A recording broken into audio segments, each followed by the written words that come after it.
최근에요. 한동훈 법무장관 이름이 뭐 연일 언론에 오르락 내리락 하고 있는데 어제는요.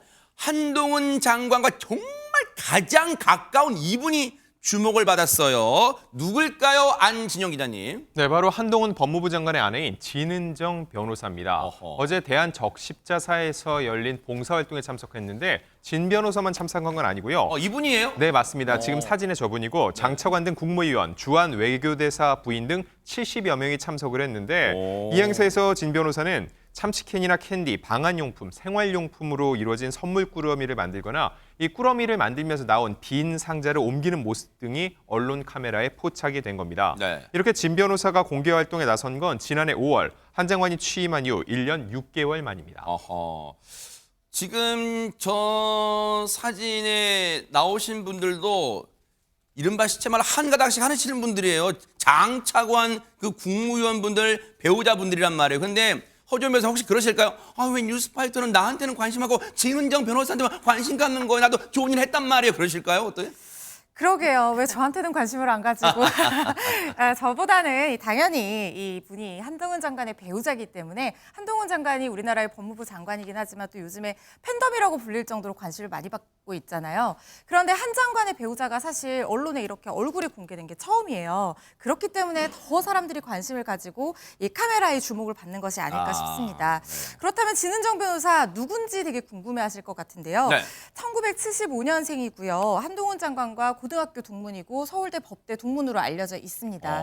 두 사람이 서울대 법대 재학 시절에 캠퍼스 커플로 이렇게 만났다고 해요. 이른바 CC였어요. 그렇습니다. 그리고 컬럼비아 대학교 로스쿨 법학 석사를 아마 같이 유학을 갔던 것 같아요. 같이 이수를 하고 2006년에 뉴욕주 변호사를 취득을 했고 한 장관도 뉴욕주 변호사 자격증이 있거든요. 그래요? 같이 이제 가서 유학을 해서 공부를 하고 미국 변호사 자격증을 취득한 것으로 보이고요. 이분은 이제 회계법인에서 근무를 하다가 지금 대형 로펌에서 외국법 자문사, 미국 변호사로 환경, 소비자 보호, 또 이 제약, 의료기기 이런 분야들을 담당하는 것으로 알려지고 있고요. 네. 아버지가 전 대전고검 검사장 지낸 진영구 검사장입니다. 아. 그리고 남동생도 이 검사 출신으로 지금은 변호사로 활동하고 있는 것으로 알려져 있습니다.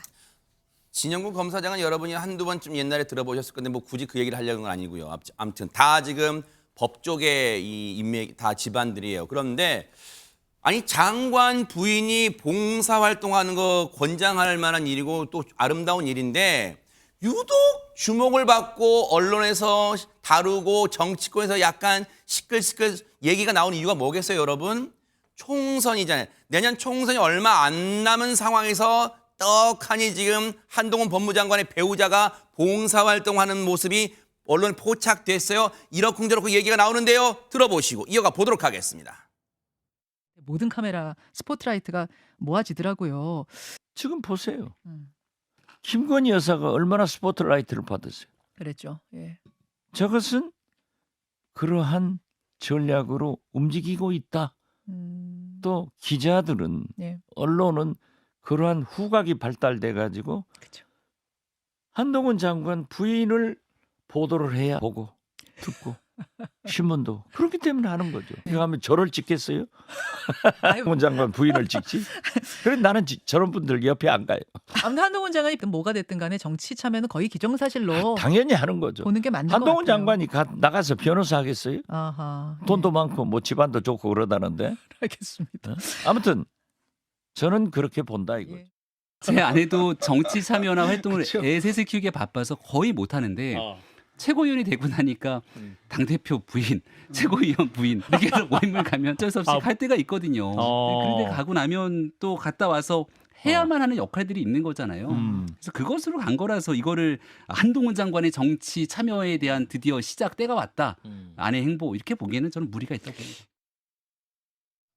한쪽에서는 이거 봐라. 정치하라는 그 사전에 그 정지 작업이다. 한쪽에서는 아유 그렇게 보는 건 무리가 있죠. 지금 의견이 분분해요. 여기에 대해서 한동훈 법무장관은 뭐라고 얘기하고 있을까요? 한번 들어보시고 이어가 보도록 하겠습니다. 아내분께서 봉사활동하면서 처음에 공식 활동을 하셨는데 이것도 정치 행보 아니냐는 오늘 가서 찍으셨는지 모르겠습니다.만 대한민국의 국무위원의 가족은 이 적십자 관련한 봉사활동을 아주 오래전부터 모두 다 해왔습니다. 그 뭐 통상적인 그런 활동 같은데요. 최진봉 교수님 뭐 예상은 했습니다만 일단은 큰 확대 해석은 뭐 경계하는 뭐 선을 긋는 모습이네요. 네. 그렇습니다. 왜냐하면 이게 만약에 한동훈 장관의 부인 되시는 분만 봉사활동을 하고 다른 국무위원 부인들은 안 가셨다면 그런 추측이 가능할 텐데 지금 뭐 한동훈 장관 말도 들어봤습니다만 국무위원들 부인들이 전체적으로 함께 봉사활동을 하는 자리이기 때문에 이걸 크게 의미부여하는 것은 저는 좀 아닌 것 같다. 그러니까 네. 언론이 물론 한동훈 장관이 이제 출마를 하느냐 마느냐 뭐 여러 가지 최근에는 비대위원장 얘기까지 나오고 있어요. 지금 그러다 보니까 관심을 갖는 건 이해를 해요. 근데 저렇게 많은 국무위원 부인들이 함께 봉사활동하는데 사진을 포커스를 맞춰 찍었기 때문에 저것이 출마와 직접적 연관이 있다. 이렇게 얘기하는 게 조금 어렵다. 저는 그렇게 보고요. 그리고 이제 한동훈 장관 입장에서 상당히 부담스러울 거예요, 본인이. 저렇게 만약에 계속 출마위가 나오게 되면 본인이 장관직을 수행하는데 얼마나 부담이 되겠습니까? 네. 그리고 그러면 장관으로서 하는 모든 행동이 다 정치적으로 해석이 될 수밖에 없어요. 자기의 정치적 목적이나 총선의 방향을 두고 저러는 거 아니냐. 이렇게 되면 본인의 어떤 행보 자체가 정치적으로 일으키는 게 부담될 수밖에 없기 때문에 저렇게 반응하는 게 뭐 저는 상당히 일반적이라고 생각하고요. 네. 아직까지 저는 개인적으로 한동훈 장관의 출마는 좀 어렵지 않겠나 저는 그런 개인적으로 그렇게 판단하고 있습니다. 이수정 교수님, 뭐 그런 게 있잖아요. 나무는 가만히 있으려고 하는데 이 바람이 가만히 안 냅둔다. 뭐 그런 옛날 시조도 있지만은 지금 보세요. 앞서 박지원 전 국정원장은 거 봐라. 이른바 김건희 여사 기시감, 김건희 여사와의 데자뷰까지 뭐 언급하면서 다 정치 나오려고 하는 지금 사전 정치 작업이다 이런 얘기를 하고 있는데 어떻게 봐요? 박지원 전 원장의 얘기는 좀 수긍하세요? 어떻습니까? 뭐 상당히 설득력 있는 본인의 그 수많은 경험, 뭐 지금 네. 연세가 지금 뭐 이른이 넘었죠. 뭐. 네, 뭐 거의 80 다 되신 양반이라 네. 가지고 뭐 경험상 보면 이런 루틴한 어떤 뭐 정치인으로서의 진출하기 위해서는 요건들을 갖추기 위한 모양새 아니냐 이렇게 이야기하시는 데는 저는 설득력이 있다 이렇게 생각이 듭니다. 네. 그런데 네. 이제 전반적으로 봤을 때 이런 토론에서 다 이제 다들 하시는 얘기가 거봐라 정치인 되려고 그러는 거 아니냐. 무슨 정치인 되면 큰일 납니까? 무슨 정치인을 그렇게 비하해요. 아, 그래서 좀 그런 부분은 굉장히 안타깝습니다. 우리나라에서 정치인이 존경받는 이런 시대는 언제 오는 걸까요? 그러니까요.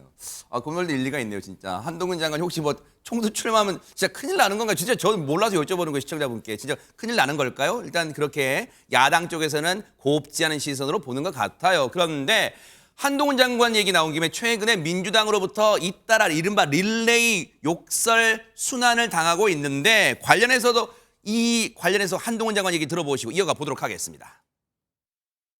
저에 대해서 비난을 하려면 제 말이 뭐가 틀렸는지에 대해서 객관적인 지적을 해 주셔야 국민을 위해서 건설적인 토론이 가능한 겁니다.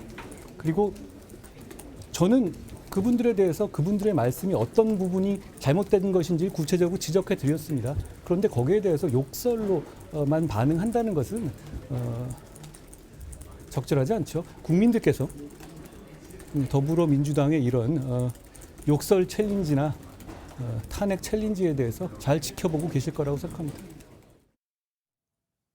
한동훈 장관의 답변이 일리 있다 그 여부를 떠나서 그 논외를 치더라도 최명희 과장님 진짜 민주당 인사들이 최근에 잇따라 한동훈 장관에서 뭐 공격 차원을 넘어서 곱지 않은 말로 이 불편한 표현으로 자꾸 이렇게 건드리는 걸까요? 일단은 그 어떤 논리를 갖고 대항해냈을 때 거기에서 어떤 설득이 되거나 그러는 게 아니라 그 논리에 대해서 계속 논리를 갖고 반박을 하다가 보니까 시가 막히지 않는다는 느낌을 받게 되는 거예요. 그러다가 보니까 답답하게 되니 그럴 때는 침묵을 지키거나 아니면 그 이상의 행위를 갖다 해야 되는데 그 이상의 행위가 이제 욕설이 되는 거고요. 그러다가 보니까 그 이상의 행위에 동참하지 않으면은 굉장히 뭔가 나약한 사람으로 이제 인지가 되게 되는 거예요.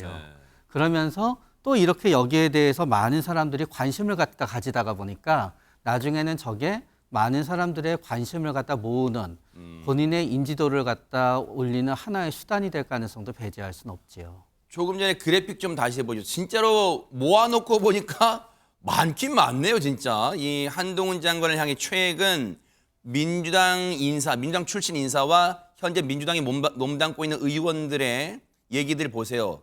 쭉 제가 읽지는 않을게요. 여러분이 그냥 눈으로만 보세요. 좀 저런 말들이 쏟아져 나왔는데 허준 변호사님, 근데 이 가운데 한동훈 장관을 향해서 거친 말을 내뱉었다가 도로 주워 담은 분이 있다는데 누굴까요? 네, 유정주 더불어민주당 의원인데요. 네.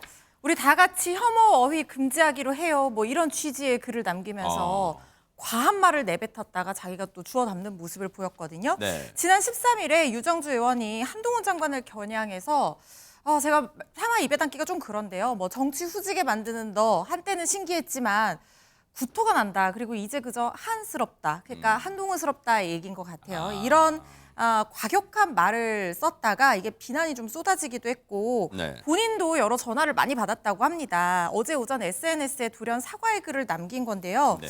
한동훈스러워라는 말은 지금 정권의 태도를 풍자한 것이고 한스러워라는 얘기는 민주당 의원으로서 내가 각성하고 반성한 것이다라고 해명을 했고요. 하지만 불편했던 분들에게는 죄송하다라고 하면서 그런데 마지막에 네. 한동훈 장관이 좋다면은 계속해서 응원하시라. 저는 단지 그의 태도와 말본세를 듣다 한마디 했을 뿐이고 뭐 어쨌든 나도 자중할 테니까 우리 혐오적 어휘로 정치인들 부르지 말기 약속해요. 이렇게 글을 남기면서 사과의 뜻 같은 글을 표명을 했습니다. 네. 그 혐오적 어휘로 정치인들 부르지 말라. 글쎄 그거는 뭐 민주당 내에서 또 많이 나오는 뭐 저기 같은데 어쨌든 그건 논외로 하고 이수영 교수님. 우리가 보통 그런 얘기 하잖아요. 한국말은 끝까지 들어봐야 된다 하는데 앞부분에는 이제 유정주 의원이 한동훈 장관에서 했던 말은 제가 좀 과했어요. 사과합니다. 그런데 뒤에 부분에 이 말을 왜 걸쳤을까요? 글쎄 그냥 있는 그대로의 사과로는 좀 보이지 않는데 그러나 그럼에도 불구하고 지금 이렇게 반응을 했어야만 했던 어떤 과정이 아마 유정주 의원은 감당하기 어려웠던 것 같습니다. 네. 뭔가 이 해명을 하지 않으면 안 되겠다는 SNS상에 굉장히 많은 공격들이 일어나서 결국은 어쩔 수 없이 이렇게 해명에 이제 답변을 한 거 아닌가. 원래 말이라는 게 쏟아놓으면 주워 담기는 불가능해요. 네. 그렇기 때문에 더더욱 이제 정치인 같으면 제대로 된 어휘를 사용하고 표현도 좀 더 완화돼서 완곡한 겸손한 이런 이제 표현을 해야지 될 것 같은데 네. 지금 요즘 쓰는 용어로 보면 제가 그냥 얘기를 할게요. 금술한 용어를 쓰는 사람도 있고 네. 놈, 새끼, 구토 막 이런 종류의 용어를 쓰다 보니까 제가 아까 너무 안타깝다고 한 얘기가 핵심이 그거잖아요.